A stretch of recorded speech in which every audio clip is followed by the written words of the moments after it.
The International Committee of the Fourth International turns its attention this May Day 2016 to the growing revolutionary crisis in Latin America.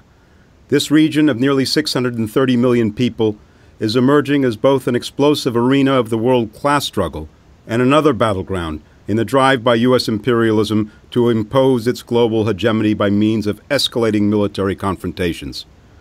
While the masses of Latin America were spared the horrors of the First and Second World Wars, clearly this will not be the case in the event of a third, a conflagration that would inevitably involve nuclear weapons.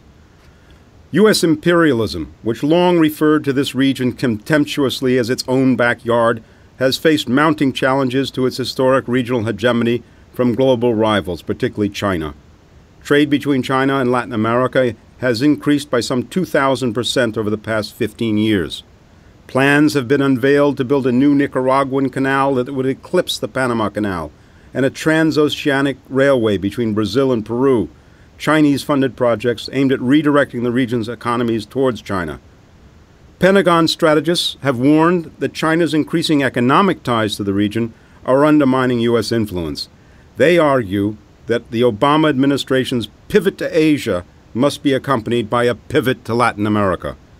One leading U.S. military strategist has posed the issue in the stark language of war. To view the matter through a military analogy, he writes, Latin America is the unoccupied high ground overseeing the U.S. position. A responsible commander would recognize that the occupation of that high ground by an adversary poses an unacceptable threat to his force, and thus would dedicate resources to block the adversary from doing so. It is nearly 2.5 years since U.S. Secretary of State John Kerry proclaimed to a meeting of the OAS that the era of the Monroe Doctrine is over. This 200-year-old pillar of U.S. foreign policy supposedly endowed Washington with the right to use force wherever it saw fit throughout the Western Hemisphere. Throughout the 20th century, the doctrine was invoked as a rationale for carrying out some 50 direct U.S. military interventions, along with the fomenting of military coups that imposed brutal dictatorships over much of the region.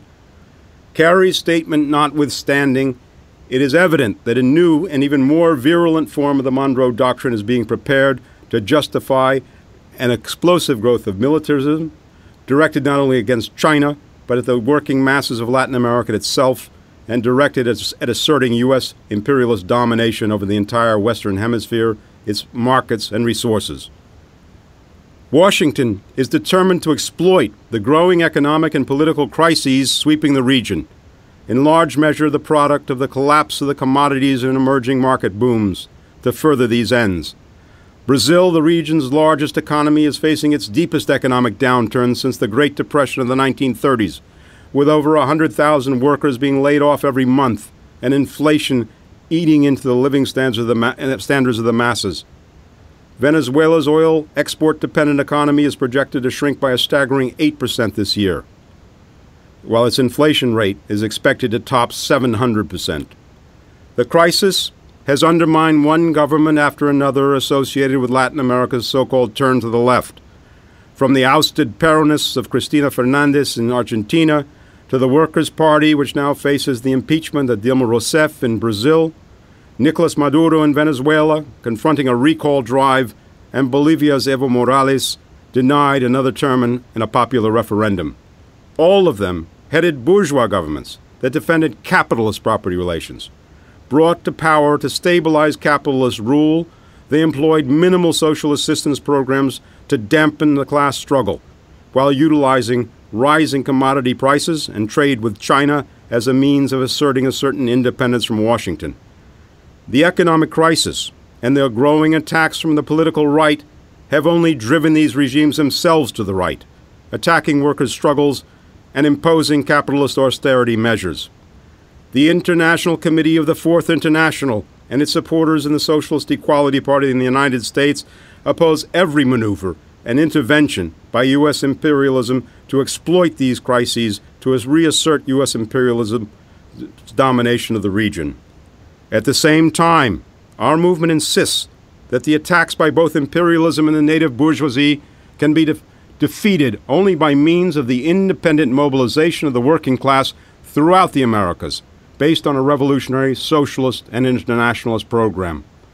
Those who promoted bourgeois and petty bourgeois nationalist movements in Latin America, from Castroism, which now invites U.S. capital back to Cuba, to the Brazilian Workers' Party, a thoroughly corrupt bourgeois apparatus, to Chavismo, as substitutes for the building of revolutionary Marxist parties in the working class, bear responsibility for politically disarming sections of workers and youth in the face of the current crisis. Chief among them are the Pabloite revisionists who broke from the Trotskyist movement in the 1960s, including the Morenoite variant. The conditions being prepared against workers throughout the Americas finds bloody expression in Mexico, the country closest both geographically and economically to U.S. imperialism. The continued cover-up of the brutal massacre and disappearance of the 43 Ayotzinapa teaching students has been unable to conceal the involvement of every level of the ruling establishment in this historic crime. Meanwhile, the drive to privatize Pemex, the state-owned oil industry, has claimed its own victims, with the deaths of at least 32 workers last month in an explosion at a privatized company installation in Veracruz.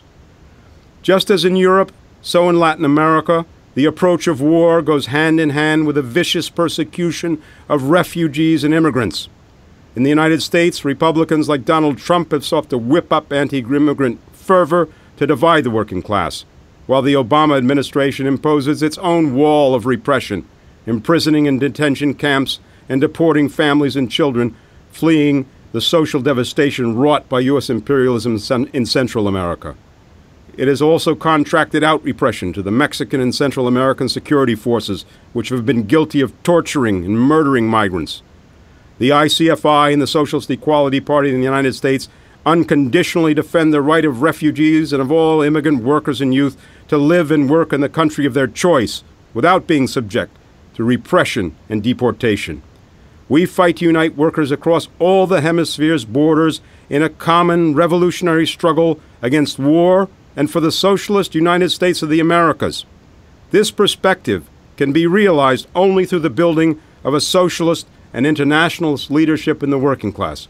That is, sections of the International Committee of the Fourth International in every country.